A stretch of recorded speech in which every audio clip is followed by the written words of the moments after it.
Hello बच्चों, क्या हाल चाल। उम्मीद है आप लोगों की पढ़ाई लिखाई बेहद अच्छे तरीके से हो रही होगी। आप लोग अपने पढ़ाई लिखाई को अच्छे से कर रहे होंगे, अपने कॉन्सेप्ट को क्लियर करते हुए आगे बढ़ रहे होंगे। मैं कुमुद सिंह आपके यूट्यूब चैनल के इंटीग्रेटेड क्लासेस में आप सभी लोग का तहे दिल से स्वागत करती हूँ। मैं आज आप लोगों को जो होता है डीएनए फिंगर प्रिंटिंग के बारे में पढ़ाएंगे। DNA finger printing DNA fingerprinting से बार बार एग्जाम में क्वेश्चन पूछा है। लगभग हर साल 2014 से लेकर के लगातार ये क्वेश्चन बार बार पूछा हुआ है। 2014 में, 2015, 16, 17, 23 तक जो होता है ये क्वेश्चन लगातार एग्जाम में पूछा गया है कि डीएनए फिंगरप्रिंटिंग है क्या। डीएनए फिंगरप्रिंटिंग प्रिंटिंग पर जो होता है टिप्पणी लिखिए। डीएनए फिंगरप्रिंटिंग की क्या उपयोगिता है, इन सब के बारे में आज हम जानते हैं। तो पढ़ते हैं, शुरू करते हैं। डीएनए फिंगर प्रिंटिंग क्या शुरू करते हैं। DNA finger printing DNA finger printing को हम जो होता है अंगुली छापी के नाम से भी जानते हैं। डीएनए फिंगर प्रिंटिंग को अंगुली छापी के नाम से भी जानते हैं। डीएनए टाइपिंग के नाम से भी जानते हैं। किसको? डीएनए फिंगर प्रिंटिंग को। तो देखिए, सबसे पहले डीएनए फिंगरप्रिंटिंग। डीएनए फिंगरप्रिंटिंग तकनीकी की खोज सबसे पहले किसने किया था? एलेक्स जेफरी ने किया था। किसने किया था? Alex Jeffrey.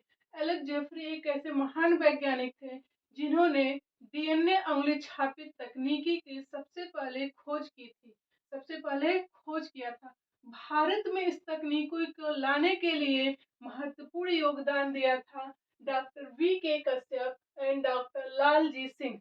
डॉक्टर वी के कश्यप और डॉक्टर लालजी सिंह ने जो होता है भारत में इस टेक्नोलॉजी को लाने में अपनी महत्वपूर्ण भूमिका निभाई थी। या कह सकते हैं डॉक्टर वी के कश्यप एंड डॉक्टर लालजी सिंह ने भारत में सर्वप्रथम डीएनए फिंगरप्रिंटिंग, डीएनए उंगली छापी को लेकर के आया था।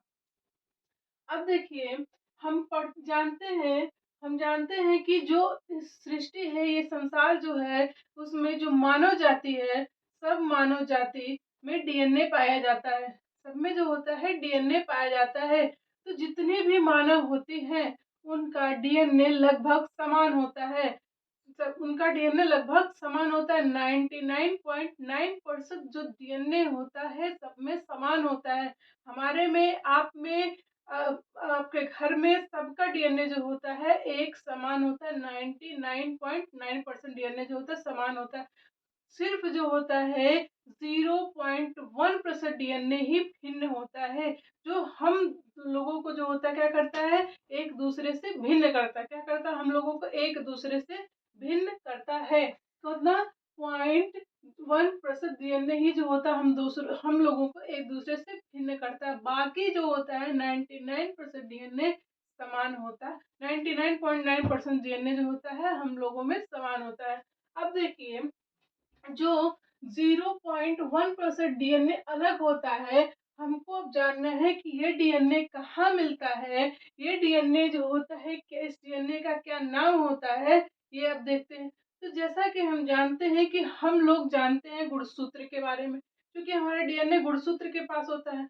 तो हम जानते हैं गुणसूत्र के बारे में। गुणसूत्र मतलब क्रोमोसोम। क्रोमोसोम के बारे में जानते हैं। जो क्रोमोसोम होता है, इस तरीके से आपकी उसकी संरचना होती है। तो देखिए, ये क्रोमोसोम है।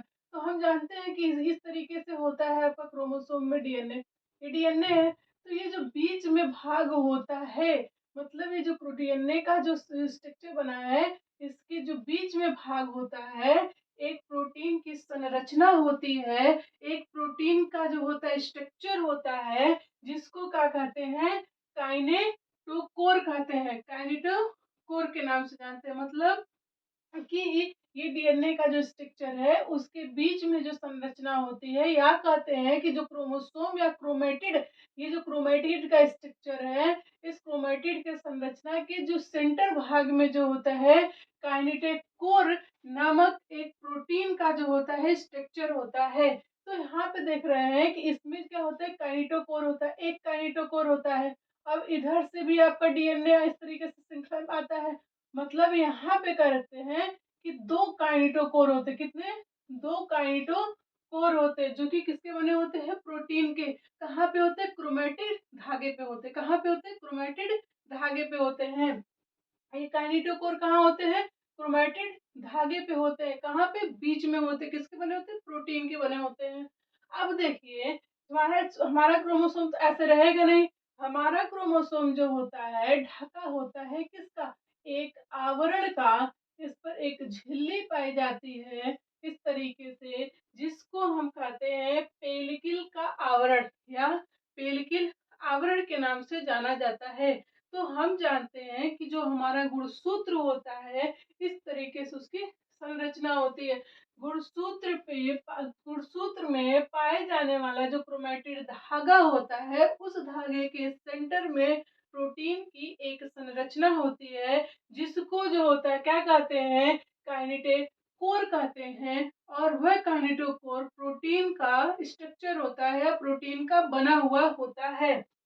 अब देखिए, हमको जो होता है इसको ढकना होता है, इसके लिए उस पर पेलिकल का आवरण होता है और ये पूरी तरीके से हमारा गुणसूत्र का संरचना हो गया। हम लोगों ने देखा है कि गुणसूत्र एक इस तरीके से, फिर इस तरीके से भी गुणसूत्र की संरचना देखा है कि उसके शीर्ष पे उभरे उभरे कुछ भाग पाए जाते हैं। दोनों तरफ शीर्ष पे उभरे उभरे भाग होते हैं। अब ये उभरा हुआ भाग मतलब कि आप इस तरह से नॉर्मल गुणसूत्र देख रहे हैं, आप लोग इधर इस तरह से भी देखे होंगे। तो ये जो उभरा वाला भाग होता है गुणसूत्र पे, उसको अनुषंगी भाग कहते हैं। क्या कहते हैं? अनुषंगी भाग कहते हैं या सैटेलाइट एरिया कहते हैं। उस एरिया को, उस भाग को क्या कहते हैं? सैटेलाइट एरिया कहते हैं। अब देखिए, जो सैटेलाइट एरिया है उसका निर्माण कैसे होता है? सैटेलाइट भाग का निर्माण कैसे होता है ये जानिए। क्या होता है कि हम जानते हैं कि हमारा गुणसूत्र जो होता है केंद्रक के अंदर उपस्थित केंद्रिका में पाया जाता है। हमारा एक कोशिका होती है, कोशिका के अंदर होता है केंद्रक। केंद्रक के अंदर जो केंद्रक के अंदर पाया जाता है, केंद्रक के अंदर पाया जाता है। उस केंद्रक में के अंदर पाया जाता है और उस केंद्रक के अंदर होता है क्या?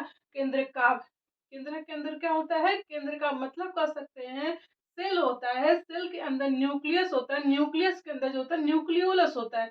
तो क्या होता है कि जब हमारा न्यूक्लियोलस या केंद्रकाभ इस क्रोमोसोम के बीच में आ जाता है, कभी कभी हमारा न्यूक्लियोलस या केंद्रकाभ इस गुणसूत्र के बीच में आ जाता है, तो इस तरीके से मान लीजिए इसके बीच में आ गया, इस तरीके से इसके बीच में आ गया, तो ये क्या करता है? जिस स्थान पे वो जाता है उस स्थान को क्या करता है? दबा देता है।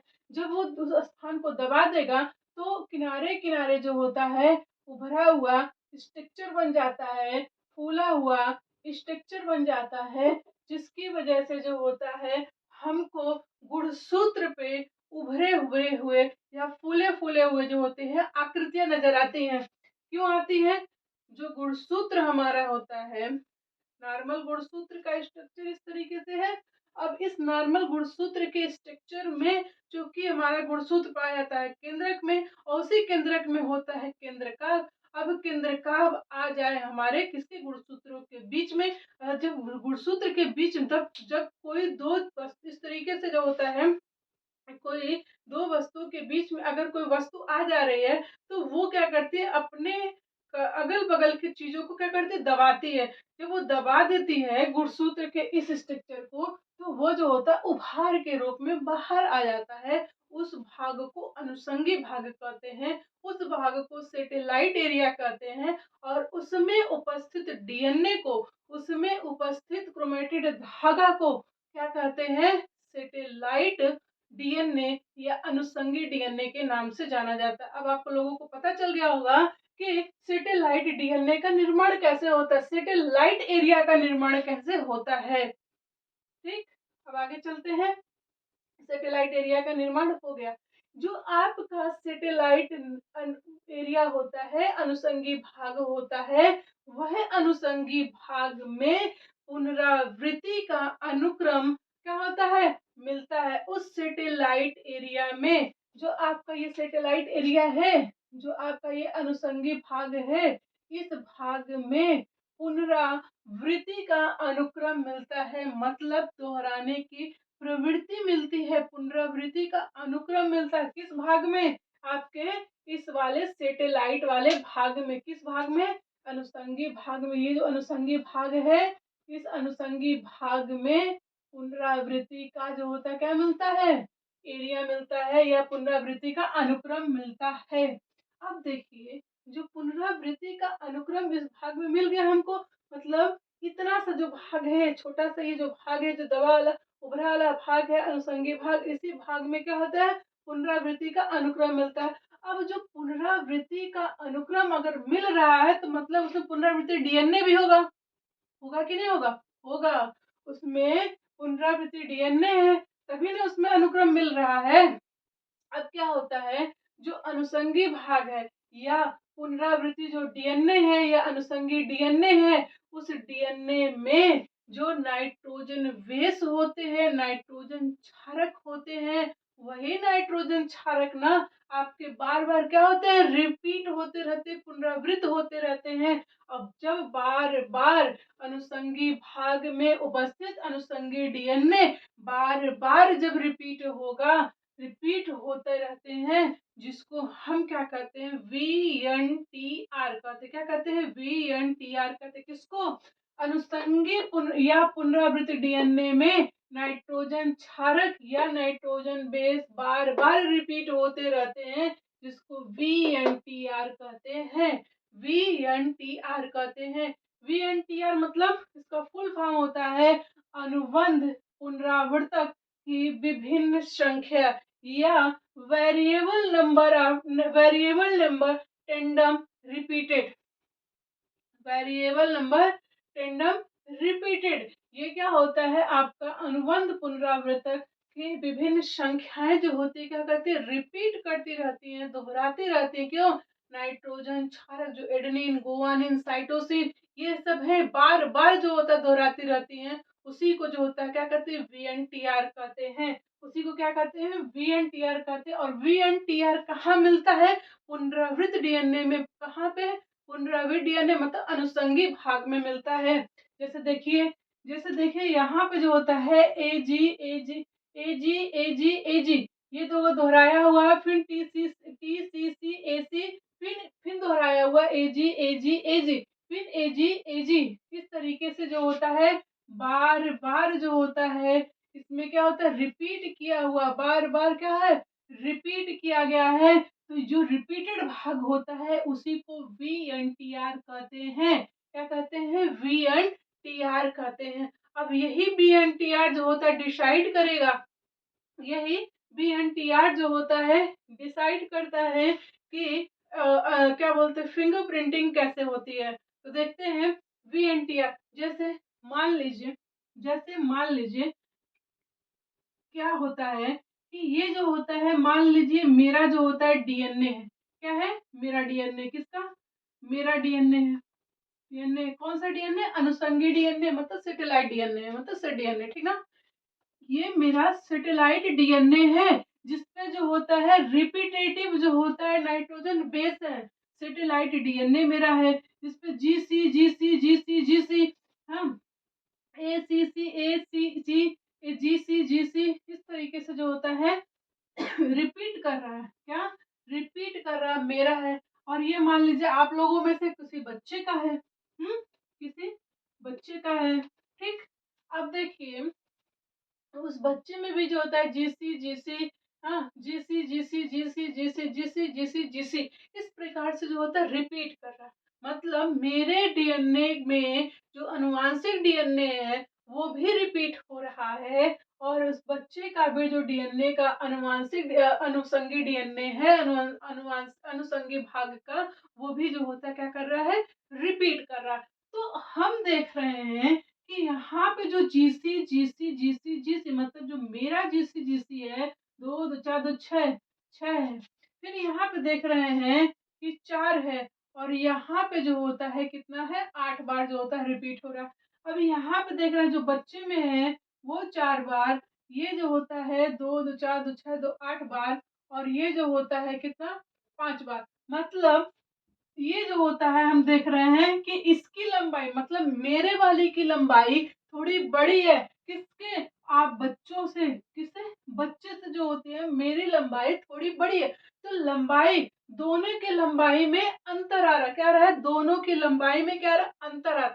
जब दोनों की लंबाई के में अंतर आ रहा है तो उसी अंतर के आधार पर हम डीएनए फिंगरप्रिंटिंग निकालते हैं। उसी अंतर के आधार पर हम दो व्यक्तियों के विभिन्नताओं को जान सकते हैं। डीएनए फिंगरप्रिंटिंग निकालते हैं किसके आधार पे?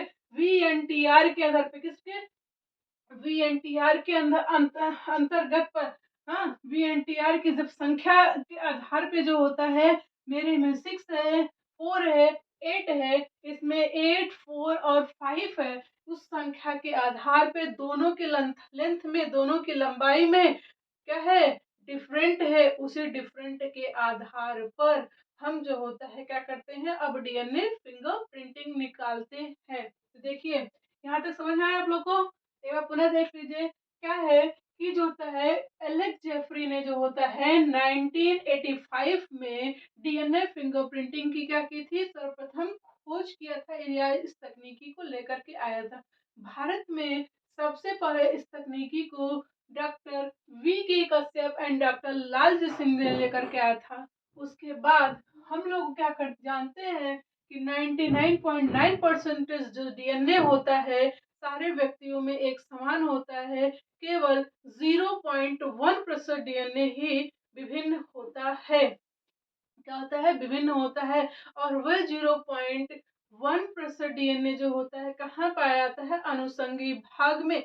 अनुषंगी भाग का निर्माण कब होता है? जब क्रोमोसोम के दोनों बीच जब क्रोमोसोम के बीच में, क्योंकि हमारा क्रोमोसोम पाया जाता है केंद्रक में और उसी केंद्रक में होता है केंद्रकाव। तो क्रोमोसोम के बीच में जब केंद्रकाव आ जाता है तो केंद्रकाव क्या करता है? क्रोमोसोम को दबा देता है, जिसकी वजह से उसके किनारों पर फूल जाते हैं या उभार उत्पन्न हो जाता है और वह उभार ही अनुषंगी भाग या सेटेलाइट भाग कहलाता है। सेटेलाइट भाग जो होता है, सेटेलाइट भाग में पुनरावृत्ति होती रहती है। बार बार जो होता है उसमें उपस्थित जो डीएनए होता है, उस डीएनए पर उपस्थित जो नाइट्रोजन बेस होते हैं, वो नाइट्रोजन बेस बार बार जो होता है रिपीटेड होते रहते हैं, जिसको वीएनटीआर कहते हैं। और वह वीएनटीआर जो होता है लंबा, उस वीएनटीआर के लंबाई के आधार पर हम डीएनए फिंगरप्रिंटिंग निकालते हैं। तो देख चलते हैं डीएनए फिंगरप्रिंटिंग निकालते हैं। अब देखिए, इस किसको आधार मानेंगे? वीएनटीआर को। अब जो होता है, मान लीजिए 4 दोस्त एक साथ बैठे हुए हैं, बातें कर रहे हैं। अचानक जो होता है उनमें किसी बात को लेकर के डिस्कशन शुरू हो जाता है और एक व्यक्ति की या एक दोस्त की उसमें से जो होती है कत्ल हो जाती है। बाकी जो 3 होते हैं, वो जो 3 होते हैं भाग जाते हैं। बाकी 3 क्या होते हैं? भाग जाते हैं। माना कोई व्यक्ति यक्ष है, माना कोई व्यक्ति यक्ष है जो जिसका क्या हुआ है? कत्ल हुआ है। यक्ष व्यक्ति है जिसका क्या हुआ? कत्ल हुआ है और शक जा रहा है यूवीडब्ल्यू। यूवीडब्ल्यू भी जो होते हैं उसके दोस्त थे जिसपे शक जा रहा है। तो जो जिस व्यक्ति का कत्ल हो रहा है, जब फॉरेंसिक टीम आती है जांच करने के लिए, तो वो सोचती है कि जो व्यक्ति, उस व्यक्ति जब जांच करती है तो देखती है कि उस जो व्यक्ति का कत्ल हुआ उस व्यक्ति के हाथ में जो होता है कुछ बाल के टुकड़े मिले हैं, कुछ बाल मिले हैं या कह लीजिए कुछ बाल के टुकड़े मिले हैं। अब क्या करता है टीम? उस बाल को लेता है, किससे? उस मरे हुए व्यक्ति के हाथ से बाल को लेता। वो बाल आप उम्मीद कर सकते हैं कि किसी न किसी कातिल का ही होगा, जो भी कातिल हो। अब ये बाल जो होता है उस कातिल का है, उस बाल को लिया। अब उस बाल को ले करके हम जानते हैं कि जो हमारा बाल होता है वो क्या होती है? मृत कोशिका होती है, एक प्रकार की जो होती है डेथ सेल होती है। लेकिन उसका जो सबसे नीचे वाला भाग होता है जिसको हम जड़ कहते हैं, वहां पे जो सफेद वाला जो भाग होता है वह क्या होती है? जीवित कोशिका होती है। तो हम बाल को लिए और उस बाल के सफेद वाले भाग को, जो जड़ जिसको कहते हैं, उस सफेद वाले भाग को निकालें और निकालने के बाद उसका जो होता है, जब निकालते हैं, निकालने के बाद जो होता है क्या करते हैं, हम जानते हैं कि कोशिका के अंदर केंद्रक होता है, केंद्रक में गुणसूत्र पाया जाता है और उसी गुणसूत्र में जैसा कि अभी हम जानते हैं अनुषंगी भाग होता है। अब उस जो डीएनए हम निकाले हैं उस डीएनए के अनुषंगी भाग को निकालेंगे। मतलब कातिल के जो मरा हुआ व्यक्ति था उस व्यक्ति के हाथ में जो कातिल का डीएनए था, कातिल का जो बाल था उसके बाल का हम जो होता डीएनए फिंगरप्रिंटिंग करेंगे। क्या करेंगे? DNA fingerprinting. तो उस बाल के जड़ वाले भाग को लेते हैं जिसको हम जीवित कोशिका जहाँ पे होती है उस भाग को लेते हैं और उसके जो डीएनए होता है उस डीएनए का जो आनुवांशिक भाग होता है, आनुवांशिक डीएनए जिसको कहते हैं, उसको निकालेंगे। अब आनुवांशिक डीएनए जब निकलेगा तो हम जानते हैं कि हम डीएनए बहुत बड़ा होता है। डीएनए क्या होता है? बहुत बड़ा होता है। तो हमको बहुत बड़े डीएनए का काम नहीं लेना है। अब क्या करते हैं, हम उस डीएनए को एंजाइम के थ्रू जो होता है कट करेंगे। उस डीएनए को किस एंजाइम से? प्रतिबंधन एंजाइम से, रिस्ट्रिक्शन एंजाइम से, डीएनए कटर से जो होता है कट करेंगे। अब क्या करते हैं, हम डीएनए जो बहुत बड़ा डीएनए था उस डीएनए को कट कर देते हैं। इस तरीके से हमारा डीएनए कट जाता है। अब जब डीएनए कट जाता है, डीएनए कटने के बाद सबसे दूसरा पहला स्टेप में कातिल का जो होता है हम क्या करते हैं, डीएनए लेते हैं उसके बाल से लेकर के रिस्ट्रिक्शन एंजाइम डाल करके उस डीएनए को टुकड़े में तोड़ देते हैं। अब क्या करते हैं, दूसरे स्टेप में क्या करते हैं, जेल इलेक्ट्रोफोरेसिस करते हैं। क्योंकि हमको निकालना डीएनए फिंगरप्रिंट, तो हम क्या करते हैं, जेल इलेक्ट्रोफोरेसिस करते हैं। इसको इंग्लिश में भी जो होता है जेल इलेक्ट्रोफोरेसिस ही कहते हैं।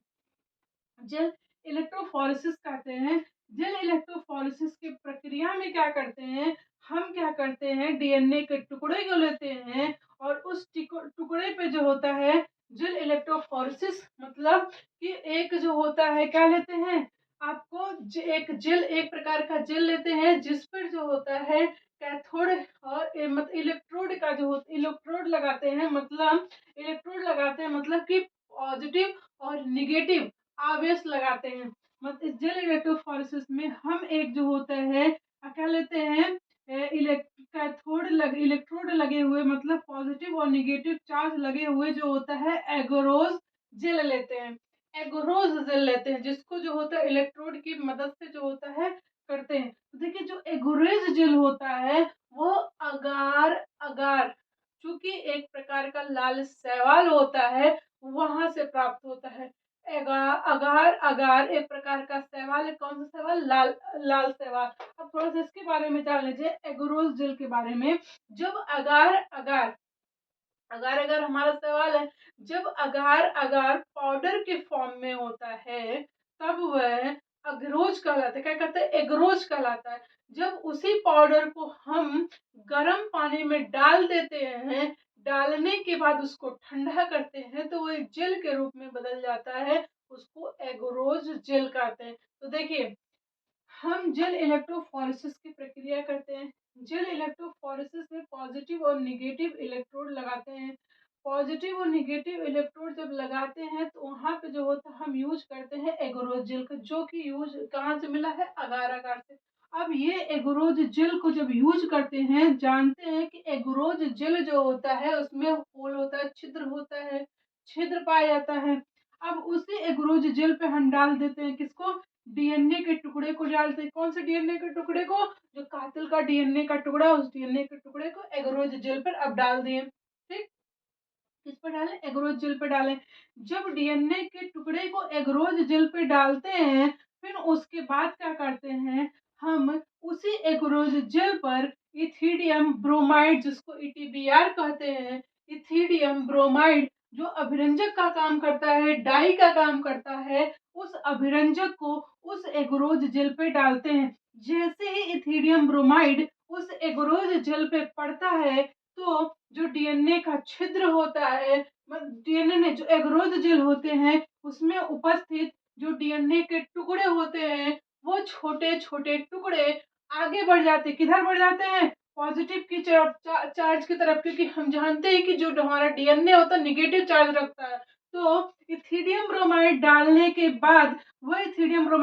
के बाद वो पॉजिटिव चार्ज की ओर आगे बढ़ जाते हैं, क्योंकि डीएनए क्या होता है? निगेटिव चार्ज रखता है। पॉजिटिव चार्ज की ओर आगे बढ़ता है, मतलब छिद्र में जो छोटे-छोटे डीएनए के टुकड़े होते हैं, उस छिद्र को पार करते हुए आगे बढ़ जाते हैं, बड़े डीएनए के टुकड़े पीछे ही रह जाते हैं। तो ये दूसरा स्टेप जेल इलेक्ट्रोफोरेसिस की प्रक्रिया में हम क्या देखिए फिर से क्या करते हैं, हम एग्रोज जेल लेते हैं। एग्रोज जेल पे जो होता है छिद्रनुमा होता है, जो कि अगार-अगार से मिलता है। उस एग्रोज जेल पे जो डीएनए के टुकड़े को डालते हैं। डीएनए के टुकड़े पे को डालने के बाद इथेरियम ब्रोमाइड को डालते हैं। चूँकि आवेशित होता है वो जेल, वो आवेशित किया जाता है। तो जो हम जानते हैं कि जो डीएनए हमारा होता है नेगेटिव चार्ज रखता है, छिद्र के रास्ते वो डीएनए बढ़ जाता है कहाँ पे, पॉजिटिव चार्ज की ओर। छोटे-छोटे डीएनए के टुकड़े पॉजिटिव चार्ज की ओर बढ़ जाते हैं, बड़े वाले डीएनए के टुकड़े पीछे रह जाते हैं। इस प्रकार आवेश एवं भार के आधार पर आवेश एवं भार के आधार पर इलेक्ट्रोफोरेसिस प्रक्रिया के द्वारा हम डीएनए के खंडों को अलग करते हैं। डीएनए के खंडों को एग्रोज जेल के माध्यम से क्या करते हैं, अलग करते हैं। ये था हमारा दूसरा स्टेप। जब डीएनए के टुकड़े अलग हो जाते हैं, छोटे अलग, बड़े अलग, अलग हो जाते हैं, तब हम करते हैं एक टेक्नोलॉजी लाते हैं थर्ड स्टेप में, जिसको सॉदर्न ब्लॉटिंग टेक्नोलॉजी कहते हैं। सॉदर्न ब्लॉटिंग टेक्नोलॉजी जो होता है, एक वैज्ञानिक थे एडवर्ड सार्दन, उन्होंने जो होता है इस तकनीकी की खोज की थी। इस तकनीकी के द्वारा हम डीएनए का एनालिसिस करते हैं। किसका? डीएनए का एनालिसिस करते हैं। अब क्या होता है इस तकनीकी में, सॉदर्न ब्लॉटिंग तकनीकी में क्या होता है, हम एक नायलॉन का शीट लेते हैं। क्या लेते हैं? नायलॉन का शीट लेते हैं। उस नायलॉन के शीट पर जो डीएनए हम अलग किए थे टुकड़ों भार, आवेश और भार के आधार पर, उस डीएनए को एग्रोज जेल से कट कट करके जो होता है निकालते हैं। मतलब विथ एग्रोज जेल प्लस ईटीबीआर, मतलब एग्रोज जेल भी रहेगा, ईटीबीआर भी रहेगा, और उसको जो, तो मान लीजिए एग्रोज जेल है, इसमें ईटीबीआर भी, इसी में डीएनए भी। अब इसको कट कट कर लेंगे। कट करके जो होता है हम नायलॉन शीट पे डाल देते हैं। जब ये नायलॉन शीट पे जाता है तो नायलॉन शीट क्या करता है, एग्रोज जेल और उस डाई को, ईटीबीआर इथिडियम ब्रोमाइड को अवशोषित कर लेता है। क्या कर लेता है? अपने अंदर अवशोषित कर लेता है। और बच क्या जाता है हमारा डीएनए। क्या बच जाता है? सिर्फ डीएनए बचता है। क्यों बचता है? जब हम सॉदर्न ब्लॉटिंग टेक्नोलॉजी में नायलॉन शीट का यूज करते हैं, नायलॉन शीट क्या करता है, एग्रोज जेल को और उसके अलावा जो ईटीबीआर है, उस दोनों को क्या करता है, अपने अंदर अवशोषित कर लेता है या एब्जॉर्ब कर लेता है। जब ये दोनों एब्जॉर्ब हो जाएंगे तो सिर्फ हमारा डीएनए बचेगा। और डीएनए कैसा होगा? डबल हेलिक्स होगा, द्विरज्जिकी डीएनए होगा। क्या होगा? डीएनए हमारा द्विरज्जिकी डीएनए होगा। अब जो हमको मिला क्या? द्विरज्जिकी डीएनए। किसका? कातिल का। कातिल का ही डीएनए है। कैसा मिला? द्विरज्जिकी डीएनए। अब उस कातिल के द्विरज्जिकी डीएनए को क्या करेंगे, हम गर्म करेंगे, खूब गर्म करेंगे। अब गर्म करते जाएंगे, गर्म करते जाएंगे, एक समय ऐसा आएगा कि उसका हाइड्रोजन बंध क्या होगा? टूट जाएगा। क्या होगा? हाइड्रोजन बंध टूट जाएगा। जब हाइड्रोजन बंध टूटेगा गर्म करने पे, तो डीएनए जो होता है दो भागों में बट जाएगा। डीएनए क्या होगा? दो रज्जुकी से एक रज्जुकी हो जाएगा, सिंगल स्टैंडर्ड बॉन्ड वाला हो जाएगा, सिंगल ही हो जाएगा वो। अब गर्म किए हुए डीएनए को, जो हमारा सिंगल स्ट्रैंड डीएनए मिला है, अब उस डीएनए में देखते हैं वीएनटीआर है कि नहीं है। मतलब डीएनए की लंबाई उसमें दिख रही है कि नहीं है, वीएनटीआर है कि नहीं है। तो हम देखते हैं कि उसमें वीएनटीआर है। तो उसके लिए हम अगले स्टेप में आते हैं, हाइब्रिडाइजेशन करवाते हैं, संकरण करवाते हैं। संकरण के मेथड में क्या होता है, मतलब हमको सिंगल स्ट्रैंड डीएनए मिल गया यहाँ तक। अब उसके बाद से जो होता है हम क्या करते हैं, संकरण करवाते हैं। संकरण की विधि में क्या होता है, टेक्नोलॉजी, आप जान ही रहे हैं कि टेक्नोलॉजी इतने आगे बढ़ गई है कि हम जो होता है डीएनए को बना सकते हैं। तो देखिए क्या होता है, संकरण करवाने की विधि में क्या होता है, हम छोटे छोटे डीएनए को खंड लेते, छोटे छोटे डीएनए के खंड लेते हैं जिस पर रेडियोधर्मी पदार्थ चढ़े होते हैं, जिस पर रेडियो सक्रिय पदार्थ चढ़े होते हैं। और उस रेडियो सक्रिय पदार्थ जो चढ़े होते हैं और रिपीटेटिव जो होते हैं नाइट्रोजन बेस होते हैं, रिपीटेटिव नाइट्रोजन बेस होते हैं। जैसे कि आप लोग देख ही रहे होंगे कि यहाँ पे सीजी सी सी जी सी जी सी जी सी जी इस प्रकार से जो होता है रिपीटेटिव जो होता है क्या है, हमारे डीएनए के छोटे-छोटे भाग हैं, जिस पे ये दिख रहा है आपको, ये जो होता है क्या होते हैं, आपके जो होता है रेडियो सक्रिय पदार्थ लगे हुए हैं, क्या है, रेडियो सक्रिय पदार्थ लगा हुआ है। अब क्या करते हैं, ये उसको जो अब इस प्रकार के डीएनए को हम प्रोब कहते हैं। मतलब ऐसा डीएनए का टुकड़ा या ऐसा डीएनए का खंड जिस पर जो होता है आपके क्या लगे हो, या कह सकते हैं छोटे-छोटे डीएनए का वह खंड जिस पर रेडियो सक्रिय पदार्थ लगा हो, साथ ही साथ जो होता है उस पे जो होता है क्या हो, साथ ही साथ जो होता है वह क्या हो आपका रिपीटेटिव हो, क्या हो, रिपीटेटिव हो, तो उसको क्या कहते हैं, प्रोब कहते हैं। क्या कहते हैं, रिपीटेटिव हो और उस पे जो होता है रेडियो सक्रिय पदार्थ लगे हो, उसको क्या कहते हैं, प्रोब कहते हैं। तो प्रोब किसको कहते हैं, डीएनए का वह छोटा सा भाग या डीएनए का वह छोटे-छोटे खंड जिस पर रेडियो सक्रिय पदार्थ लगे होते हैं, उसी को हम क्या कहते हैं, प्रोब लेते हैं। और ये प्रोब जो होता है खुद हम लोग बनाते हैं। क्या करते हैं, खुद हम लोग बनाते हैं। अब उस बने हुए प्रोब को जो हमको डीएनए सिंगल डीएनए स्ट्रैंड मिलने वाला जो डीएनए था कातिल का, उस डीएनए पे जिस जो नायलॉन शीट थी, उस नायलॉन शीट में उस प्रोब को डाल देते हैं, किसके साथ, सिंगल स्ट्रैंड डीएनए के साथ डाल देते हैं। अब वो जब उसको डाल दिए, तो वो डाल जब देते हैं तो वो क्या होता है, प्रोब जो हम प्रोब खुद बनाए वो और सिंगल स्ट्रैंड डीएनए वो उसका प्रोब, उसका जो डीएनए, वो दोनों आपस में जब जुड़ जाते हैं, इसी प्रक्रिया को संकरण कहते हैं। इसी प्रक्रिया को क्या कहते हैं, हाइब्रिडाइजेशन कहते हैं। मतलब प्रोब का सिंगल स्ट्रैंड डीएनए के साथ जुड़ना या जुड़ने की प्रक्रिया को ही हम क्या कहते हैं, हाइब्रिडाइजेशन कहते हैं, संकरण कहते हैं। अब हो गया संकरण की प्रक्रिया, साउदर्न ब्लॉटिंग टेक्नोलॉजी यूज हो गया। अब जब संकरण की प्रक्रिया हो गई तो लास्ट स्टेप आता है, क्या होता है, जिसमें हम ऑटो रेडियोग्राफी करते हैं। ऑटो रेडियोग्राफी में हम क्या करते हैं, एक एक्स-रे लेते हैं, एक्स-रे पे एक्स-रे को उस नायलॉन शीट पर जो होता है क्या करते हैं, डालते हैं। किस नायलॉन शीट पे, जिस पे प्रोब लगा हुआ सिंगल स्ट्रैंड डीएनए। जब नायलॉन शीट पर एक्स-रे को डालते हैं तो उसके पीछे जो होता है, हम एक्स-रे फिल्म हमको नजर आती है, एक दीवार होती है, एक दीवार होती है, उस दीवार पर जब प्रकाश पड़ता है तो हमको जो होता है एक्स-रे फिल्म नजर आती है।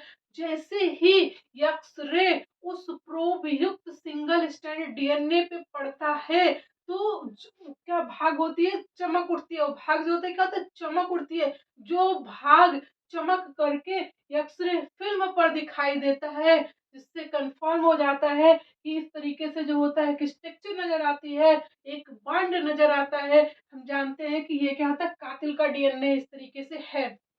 कातिल का डीएनए है, कातिल का वीएनटीआर है।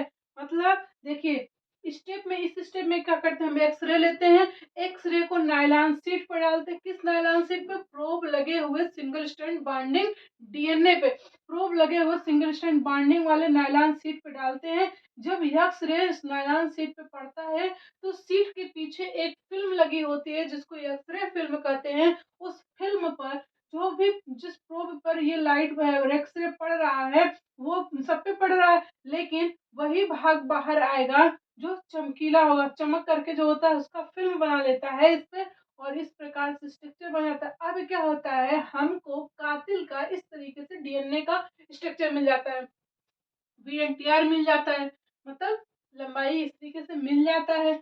अब हमको कातिल का तो मिल गया। अब हम क्या करते हैं, 3 दोस्त और बचे हुए थे, यू वी डब्ल्यू, ये तीनों दोस्त बचे हुए थे। अब क्या करते हैं, उन तीनों